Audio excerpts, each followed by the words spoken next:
It's time for your weekly fix of wrestling nostalgia when we look at wrestling's past eras, from the Attitude Era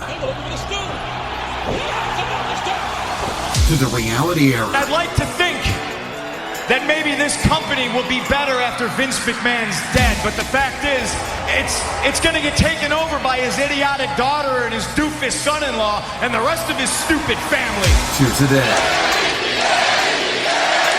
here on the WWE Podcast.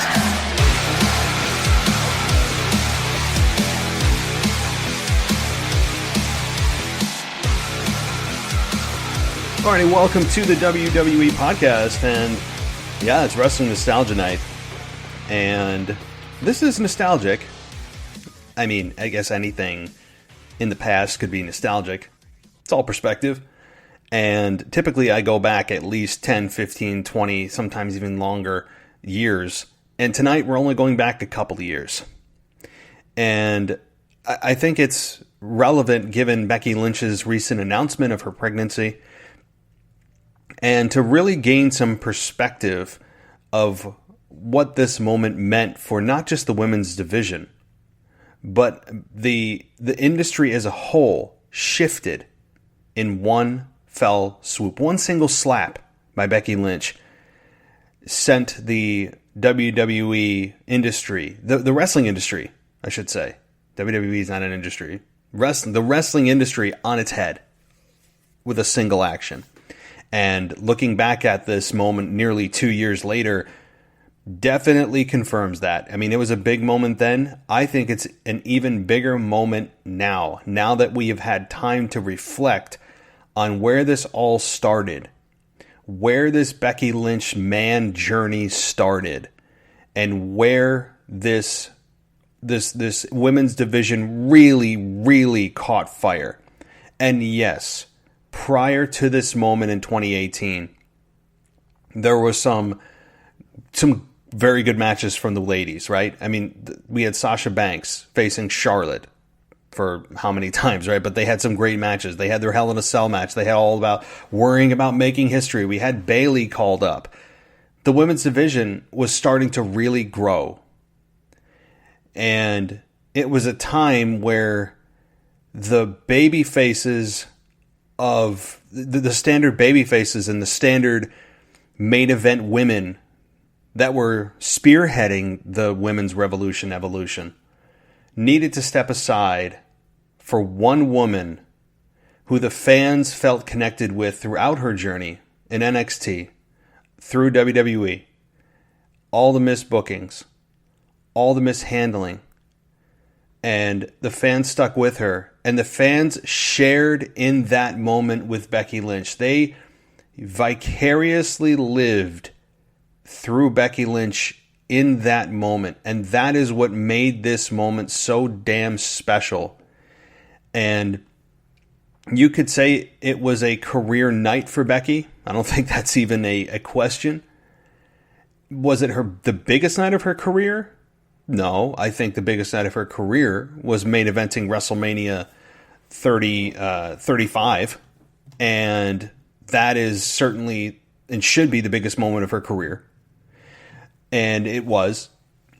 But this was a moment that I think many fans look at as maybe equally as big as that moment, because if this moment didn't happen, Becky Lynch wouldn't have had the main event moment in WrestleMania. Because this was a moment that was never supposed to happen.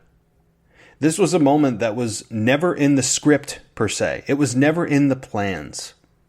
This was not a moment conceived, contrived, developed, and manufactured in Vince McMahon's brain or a writer's brain sitting in a conference room developing this long-term plan for Becky. This was not what was supposed to happen, and I think that is what makes it so special. And when you look back at moments that weren't supposed to happen that feel special, look no further than Daniel Bryan. This was the equivalent of a Daniel Bryan moment in the women's division. And Daniel Bryan, certainly in his own right, was forced to the main event by the fans. And without the fans I mean, it would have been Randy Orton Batista at WrestleMania 30. And Vince McMahon was forced by, I'm sure, the gritting of his teeth and every fiber of his being, disgusted with what the fans wanted and not understanding why we like this guy. You can bet your ass that he probably thought that. And thinking, look at Randy, look at Batista. These are the real men. These are a man's man. How could they be so just connected to Daniel Bryan? And that's where Vince doesn't get it at times. And this guy's a genius. But at times, Vince McMahon really gets it wrong. Just flat out wrong. And so, again, we're not going to dive into Daniel Bryan and his moment at WrestleMania 30. That is another podcast for another night. But I wanted to give the women's division a little bit of attention here, because I feel like I have put them aside for a little while with the wrestling nostalgia and focused on a lot of the Attitude Era moments with Stone Cold, biasly, right? I mean, my favorite wrestler of all time. Very boring selection, I know. But I think the women's division needs a little bit of pampering here. And this moment is as big as they get. And that's what makes it awesome was that this was not in the plans. Not in the plans. And it was supposed to be a true heel turn by Becky Lynch in this SummerSlam Women's Championship match. And the fans were supposed to boo. That's what was in the script. You know how I know it was in the script? And it wasn't just an evil genius plan? Is because the next night on SmackDown, or the next episode of SmackDown where Becky Lynch was housed at the time, she continued to drive the heel points home, trying to turn on the fans, and the fans weren't having it. You don't do that if you're trying to turn someone babyface. And instead, the fans said, yeah, no, we're not buying this. We still love you. Just give it up. You are our new pet project. You are our new Daniel Bryan. And my God, look at the success she's had. Look at the success that Becky Lynch has had since that moment. I mean, main eventing at every pay-per-view that you can think of. Not every pay-per-view, but she's main evented many, many, many pay-per-views, including WrestleMania, the first time ever with the women. And being in there with Ronda Rousey, who I think she had the best chemistry with out of every opponent she's ever had. And we'll get to Ronda Rousey, don't worry, in just a couple of minutes. But she truly has done it all. And I think it was a divine intervention that she got pregnant when she did, because I think she was starting to feel stale. I think the fans were starting to organically turn on her, or were about ready to, if she had stuck around with her goat shirts and her goat jackets and this arrogant Mack truck driving with my face plastered on it, arrogant SOB type of character that strutted around, and it was not endearing. It wasn't cute anymore. I was over it. Some of the people I've talked to, a couple of my co-hosts felt the same way. So I think that this was a blessing in disguise because it came at the right time. And what we'll never know is who was supposed to originally take the belt off of Becky. Who was that person? I still believe it was Shayna Baszler. I still believe it was going to be Shayna Baszler who cashed in on Becky Lynch, because I think Shayna would have won it had Becky stuck around. They wouldn't have gone the road of Asuka versus Becky just because of the fact that they went through that many, many times before WrestleMania, which was just a few months ago. So they wouldn't have revisited that rivalry that soon. It wouldn't have made any sense. So I think Asuka was the right candidate to toss the baton to, turn her babyface. It's not hard to do. It's not hard to turn Asuka babyface. I mean, it's just the blink of an eye. Because she is colorful, she's great in the ring, she can be endearing, she's got decent comedic timing, and she's got a pedigree and a body of work that fans respect. So it's very easy to turn Asuka, and that's what they did. But I always do wonder who was supposed to, if anybody had been decided, take the women's championship off of Becky Lynch. So we'll never know. Maybe it'll come out at some point of the original plans, and maybe they'll still go with those plans after she returns and inevitably regains the women's championship. And I really don't think that she's going to be back anytime before maybe a year from now, maybe next spring, next summer at the very earliest. But boy, can you imagine the anticipation, the rumors swirling months before she ends up returning. And I don't know how much time she's going to plan on taking with her child. I don't think she knows that yet. I'm sure she has a general idea of when she'd like to be back. And if she announced that she's pregnant, I would think that she's at least 2 to 3 months pregnant right now. If that's the case, which means that she wrestled unknowingly pregnant because she went through WrestleMania. But let's play devil's advocate and say that she got pregnant right after WrestleMania. Let's just play the card, play that game. That would mean that she's 7 weeks pregnant? 6 weeks, 7 weeks pregnant?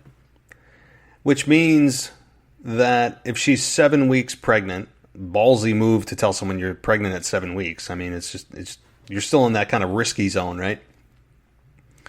Which would mean that it's almost 2 months that she's been pregnant. So let's say that she's been pregnant. That puts her at, she's got technically 7 more months. So 7 more months from now is the end of December, early January. So probably around the Royal Rumble, she would be due, which means that she could feasibly be back for WrestleMania next year in Hollywood, in LA. If I were her, I would target that as a date, at least to make a showing.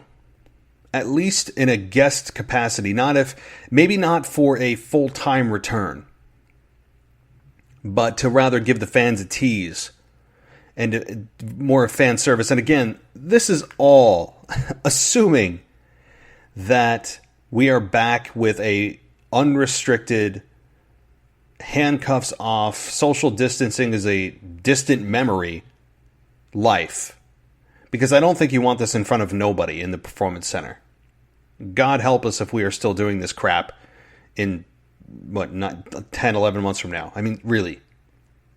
So, if I were her, if I was to be a betting man, if the fans are back in attendance, and you have the soul of wrestling back, and that's the fans, then I think you could target safely a Becky Lynch, at least cameo appearance at WrestleMania 37.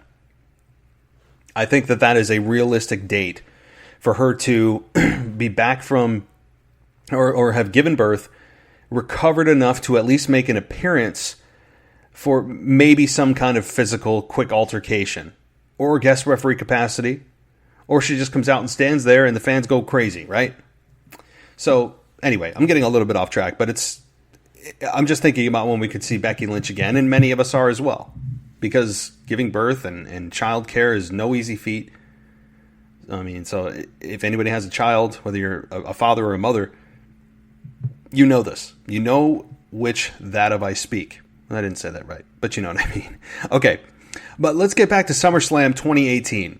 This took place in Brooklyn. So right off the bat, WWE getting the reaction they did, probably looked at it as, it's Brooklyn. It's that hardcore non-traditional audience. We always know what we're going to get in Chicago. We know what we're going to get in Brooklyn. We know what we're going to get in LA. We know what we're going to get in any big city, because apparently their opinions don't matter to WWE in general. We've seen it time and again that they just try to label these fans as Bizarro World or whatever just silly cover of a reaction that they try to put on these audiences, these particular cities.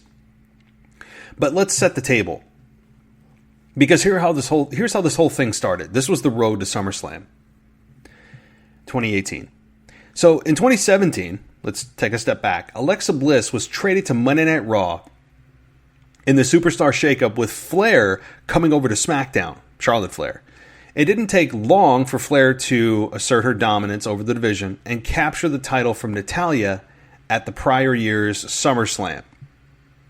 Yes, I'm reading this. I did not write this. Why would I write it when it's easily Googleable, right? Okay.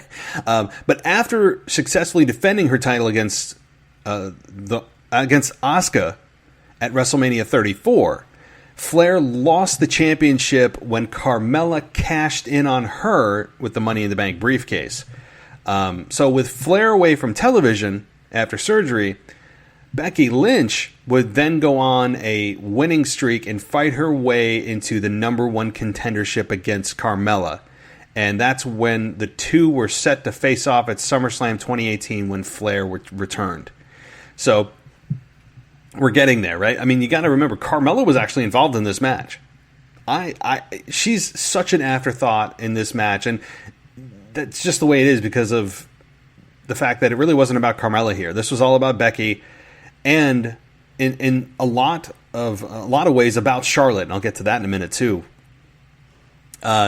So let's continue here. Then we had Paige, who was the SmackDown Live general manager at the time, tried to force Carmella to be a fighting champion, putting her against against Charlotte Flair. Carmella lost the match, and now her SummerSlam match against Lynch would be a triple threat that included Flair. How many times have we seen this formula? Where Charlotte Flair is not the foundation of the match that's originated. And she's not in the plans, but they always find a way to triple threat her into a match. Always. I mean, they just seem to do it time and again, and no more prominent of a time than at WrestleMania 35, and putting her in the match that should have just been Ronda versus Becky, period, but they just triple threaded their way of getting Charlotte into the match, which was, I mean, I don't even want to go down that road. You guys know how I feel about that. It was just ridiculous that they were able to put Charlotte in that match. This was Becky's year. This was Becky versus Ronda. It's a one-on-one. They should not put Flair in there, but I know why they did, because they want to say that Flair was a part of the first ever women's main event at WrestleMania, but that's a shallow reason to do it. I think it took away from what could have been, right? But anyway. Okay, so moving on to this story here and how this all finally settled into a triple threat. I just told you Charlotte won a match, and then Paige said it's now a triple threat. So this immediately caused friction between Charlotte and Becky. Because at the time, you got to remember, Becky and Charlotte were friends on air. And Charlotte was billed as a babyface at that time. They were billed as best friends, and they're drinking their stupid ass tea and doing their weird kind of inside jokes that never translated well on TV at all. I mean, it just didn't. But it started to create some friction, and this is where the Iconics and Carmella continually referred to Lynch as Flair's sidekick, or say that she was in her shadow, which was true at the time. So at SummerSlam, we got the triple threat match, and the quality of the match, we have to remember, I think the quality of the match was very good. I mean, it just was, and I think Carmella is an underrated performer. I don't think she gets the credit she deserves, because she's been so tied up with R-Truth being his sidekick and helping him keep a belt that means as much as my belt that I wear to work to keep my pants up. She got, I think, kind of stained from that a little bit, and she's working her way out of it. But the women's division certainly needs a boost. So, now that R-Truth has kind of gone away from the 24/7 title until he eventually gets it from Rob Gronkowski, which I hope happens sooner than later, Carmella needs to distance herself from that and be her own woman. Just be what she needs to be. And we've seen what she's done. I think she had a very good SmackDown women's title run. An underrated run. So hopefully she gets back to her winning ways, because I think there's a lot there. A lot she has to offer that we just don't get to see other than being R-Truth's sidekick. So, all right, well, let's get to the audio in just a minute, and we're going to listen to the just awesome reaction from the fans that exploded in joy when Becky Lynch turned on Charlotte after Charlotte stole the match, so to speak, and Becky should have been the one to win. So let's take a quick break, but I promise on the other side we're going to get right into that audio, and we can live it together, so stay right here.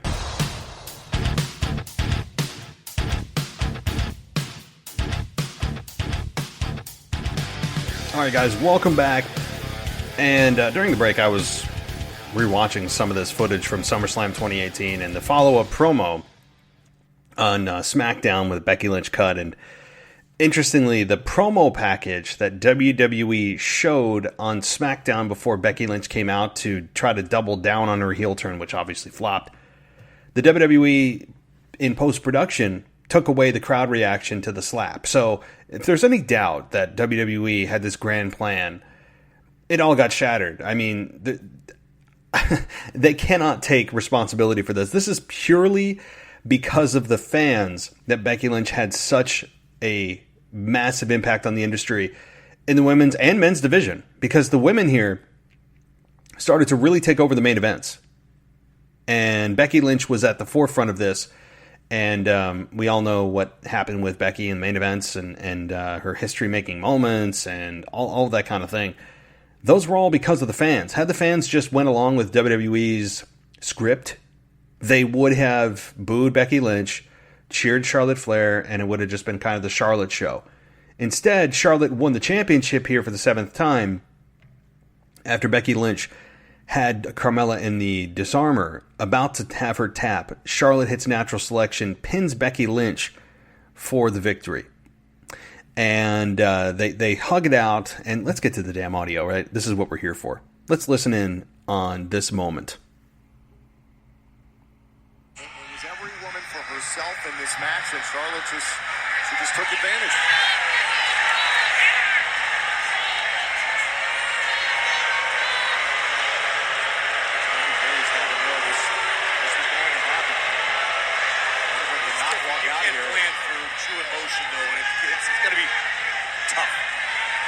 Grand stage. Oh, Becky! Becky, what's your best friend? Come on, Becky. Come on, Becky. Was the best friend. I get the frustration, but apparently Becky Lynch had reached her breaking point. This was about the title here tonight. That is what she came here for, and it was taken from her. Becky Lynch lost her golden opportunity to her best friend.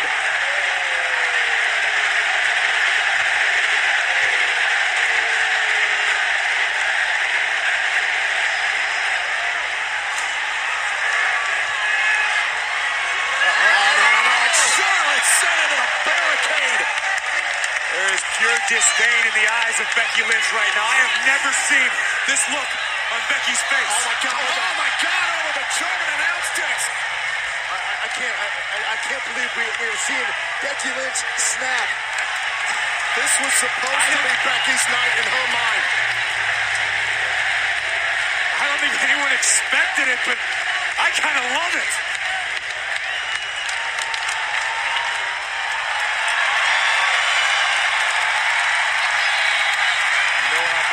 Becky Lynch wanted this. We know how bad Becky Lynch wanted to be SmackDown Live Women's Champion again, but with friends like Charlotte Flair, who needs enemies?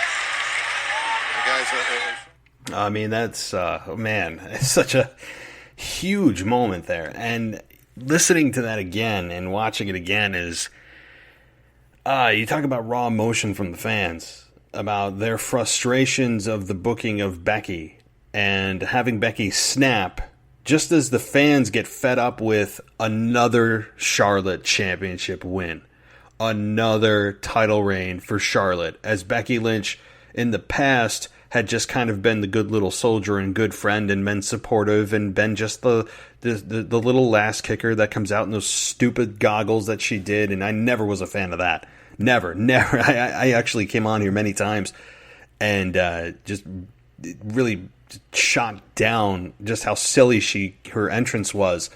But I respected her work, always respected her work. And I think we all felt that she deserved more. And that frustration was very organic. It was, again, the fans, if they could control what happened there in a video game, that's exactly what they would have done. They would have turned on Charlotte and just beat her down. And you could hear the booing. You could hear the booing when they hugged. That's what the beginning of the clip was. When Becky and Charlotte embraced after Charlotte won, and it was just kind of like, hey, we're friends. I'm sorry that I had to do what I had to do to win the championship. And Becky feigned that she was okay with it and then ended up just tearing Charlotte apart.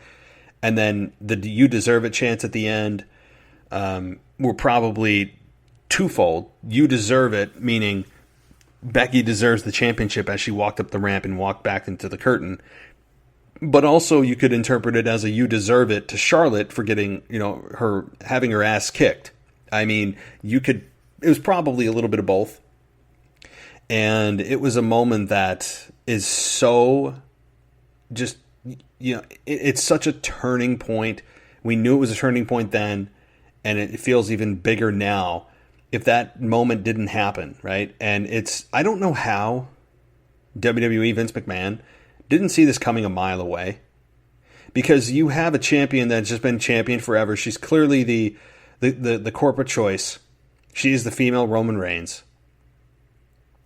And she's just, habitually the champion. And if nobody else is champion, eventually she will be again. All roads lead to Charlotte. And just like all roads seem to lead to Roman Reigns. Although not recently, given his health concern with COVID and not participating in WrestleMania and WWE not mentioning him anymore, blah, blah, blah. That relationship will be repaired if there's any damage done at all. And eventually he will be champion again.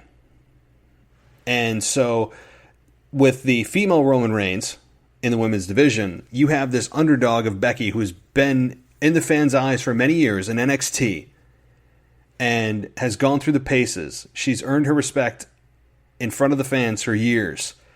She has gotten very few opportunities at the women's championship. The fans feel that that WWE is continually overlooking her and constantly choosing Charlotte. And then they choose Charlotte at SummerSlam and then have the underdog snap, and that shadow that was Becky Lynch is now the one creating the shadow. She is no longer the shadow. And it is a beautiful moment. It is a moment that gives you chills because not only is it great to see in the moment, but it's also, in retrospect, how big of a moment this is going to be because of everything that you know now in 2020, of everything that's happened with Becky and everything that she's gone through, everything that she has accomplished, all the moments she's had, winning the Rumble in 2019. I mean, just so many things. So many things that moment led to for the women's division and was really the headline. I mean, it was a headline on Newsweek. And the headline read on Newsweek, let me read it to you. It said, "Did Becky Lynch turn heel?" This was published on August 20th, 2018. "It's more complicated than that." So they go on to really talk about the highs and lows of this match, how it built up. This is where I got my read about the whole build-up to the match and how it happened. It was easily the highlight of SummerSlam that year. And it really just put the women's division not just on the map, but created a whole universe for them. And it was the most talked about moment of SummerSlam. And when you look at the rest of the card on SummerSlam, you had Alexa Bliss against Ronda Rousey. That wasn't that interesting. It was basically a squash match for Ronda Rousey. You had Roman Reigns versus Brock Lesnar, as if we haven't seen that before, in about a 6-minute match. Shinsuke Nakamura versus Jeff Hardy. We had Finn Balor against Baron Corbin. before he became the King. The Miz against Daniel Bryan. I mean, think about that. That whole program that led to, from their Talking Smack segment when Bryan was GM and he couldn't do anything about it because he was still injured and unable to compete, that led to that moment. Samoa Joe versus AJ Styles. Braun Strowman versus Kevin Owens. Seth Rollins versus Dolph Ziggler, who had Drew McIntyre at the time. Funny, right? The New Day defeated the Bludgeon Brothers. The B-Team defeated the Revival. Cedric Alexander defeated Drew Gulak. And then Andrade Cien Almas defeated, and Zelina Vega defeated Lana and Rusev. Funny, they got rid of the Cien Almas. I mean, if you come into WWE with more than one name, just assume that one of those names is going to get chopped. It just is. So there were 13 matches on this card. And what does everyone remember about SummerSlam 2018? For the most part. That moment. That moment with Becky Lynch that turned WWE on its head and put the women where they needed to be, with Becky Lynch as the centerpiece and with Charlotte Flair as the ultimate enemy of the corporate selection. And I don't know how Vince didn't see this coming a mile away. It baffles me that Vince believed that the fans would truly cheer Charlotte Flair here. It makes no sense. You know how I know they were supposed to cheer Charlotte Flair? Because Carmella was playing the heel here. The babyfaces were Charlotte and Becky because they were best friends on camera. And they edited out the sound of the people cheering for Becky in the video package after, on the SmackDown Live after SummerSlam. Byron Saxton, who's the usually voice of reason, there has to be a babyface commentator, and Byron Saxton is clearly trying to placate towards that, is trying to be the voice of reason and tell us why this isn't right, and I know you're frustrated, but come on, this is your best friend. But the fans were cheering so loudly. I mean, you could hear it right there. I mean, you want to get chills and go back to a moment that gives you chills. Becky Lynch slapping Charlotte Flair may have been the biggest moment in the women's division up until that point was the biggest moment in the women's division. A single slap. Yes, they went on to make bigger moments, bigger matches. Certainly the women's triple threat at WrestleMania 35 was bigger, probably the biggest. That's the pinnacle. Does it get any bigger for the women? Where do they go from here? Do the women... I mean, I don't even know what's next. They've done an all-women's pay-per-view. I wish they would do that again, by the way. I loved Evolution. Loved it. Probably the best pay-per-view, you could argue, of the year. And so, I don't know where the women go from here. I mean, I'm glad that we don't have to hear about making history anymore, and the first time ever this, and the first time women's that. They did it all. They got it out of their system. I don't know what more first they could do. They've done the Women's Royal Rumble now a few times. They've done the Women's Money in the Bank ladder match. They've done the first Women's Hell in a Cell. They've done the first ever women's main event of WrestleMania. I mean, it doesn't get any higher than that. That's like getting a royal straight flush in poker. It just is. It's just the highest it gets. They have done a royal straight flush with the women. And now it's just, where do they go? I mean, how much higher can they go? I hope higher. I hope there's a different way to get them higher, because while that was a moment, and it's certainly the highest achievement that one could reach, it's only 3 women that did that. You know, they've done it, but now let's see who else can do it. Let's see who else can do it. I mean, just because the women did it doesn't mean that the men are held to a different standard. That is still the ultimate goal for the men as well. And I think the men got pushed aside. The men's division got pushed aside. There's no doubt about it. And I think the men were kind of complacent. It seemed, anyway, that the men were a little bit complacent on the roster, while the women were killing it and trying to make a name for themselves and being in multiple segments, which was nice to see. it was nice to see the women not just going, okay, well, here's the obligatory 1 or 2 women's matches on Raw or SmackDown. If the women earn it, then they need to be on the show more. And the men, I think, were feeling that pressure, that fire from the women on both ends, Raw and SmackDown Live at the time. It wasn't just SmackDown, it was SmackDown Live. The men and the men were feeling the pressure because they were saying, oh my God, this was never something we had to worry about. The women were there, but they were never a threat. They were never a threat. And now you have Becky Lynch come along and really tear the place off and put a complete and light that whole theology up in smoke. I mean, she just lit it on fire and walked away. So it was awesome. I hope you guys were able to watch with me, or at least watch after this. Just watch that moment, YouTube it, or go to the network and watch it. It is. It will remind you just how big it was, given everything that happened after that. And it's also nice to hear, by the way, fans' reactions. Any kind of fan sounds is always a good thing. I mean, anything at this point.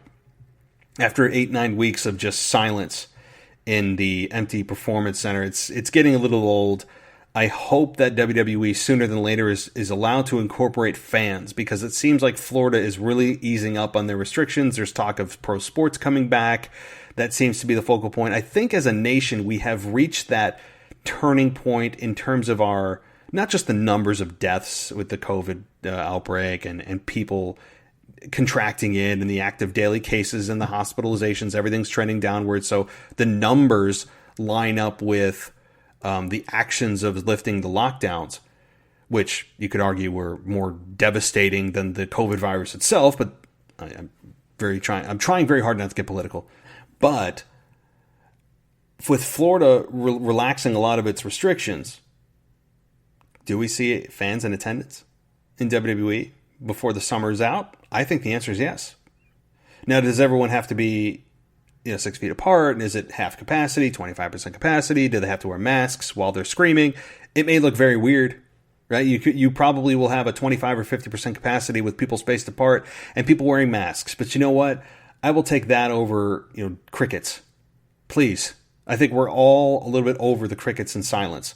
I think it's time to move on to reopening things. But again, my point was, that's where I was going, is that the numbers line up with the lockdowns being lifted, but also the sense, the general census that I'm getting, the consensus is people are ready to just move the F on, right? People are ready to move on. They're kind of over this for the most part. I know some people are out there going, oh, my grandma's really sick from this, or I have a friend who's sick from this, or I know somebody that's died. And, look, my condolences go out to you. But from the majority of us that don't know someone that's died and are just ready to get the hell out and get back to normal life and are over this whole thing, this is a welcome sign. And yes, we still have to be safe. I'm not saying that just because you aren't going to die, and it's a very, very, very, very low mortality rate if you are young and healthy, by the way, that you should be stupid and go out and just be willy-nilly and not care. That's not my point. But we have to get back to our normal lives. I mean, you can't keep people cooped up. And people, especially as the weather gets really, really nice, and we're about to get really nice summer weather up in the Northeast, and people want to get the hell out, and you're not going to keep people in. And so it's nice that the numbers are jiving with what people are now shifting their thinking towards, and just I'm over this, right? I'm done. Let's move on. Let's move on with our lives. So hopefully WWE responds in kind, doing it safe, doing it by the numbers, doing it by the letter, adhering to all the codes and health restrictions and all of that, of course. But I think we will see, before the 2020 summer is over, fans in an arena and live on Raw and SmackDown. And I think we can all say a very loud hallelujah, right? I mean, about time. So I haven't heard anything definitive, but I would think that is the case, along with pro sports like baseball. I mean, I'm a huge baseball fan, and this is just killer that we haven't been able to see any games. So I think that's coming. Rumor has it around 4th of July, we could have a a limited capacity fan attendance type of MLB return. So we'll see. But all right, I'm getting way off topic as I always do. But so anyway, guys, I hope you enjoyed the show today. I'd encourage you to go check out the moment, check out the match, and really just delve yourself into this and put yourself in 2018. I know it's nostalgia, but it's not exactly a real true look back in time where we have to get in the DeLorean and go back. And I just, just because it's nostalgia doesn't mean I have to go back 20 years. I typically do, but this one really popped up to me, and I wanted to give the women's division its time in the sun here. So I hope you guys enjoyed the show.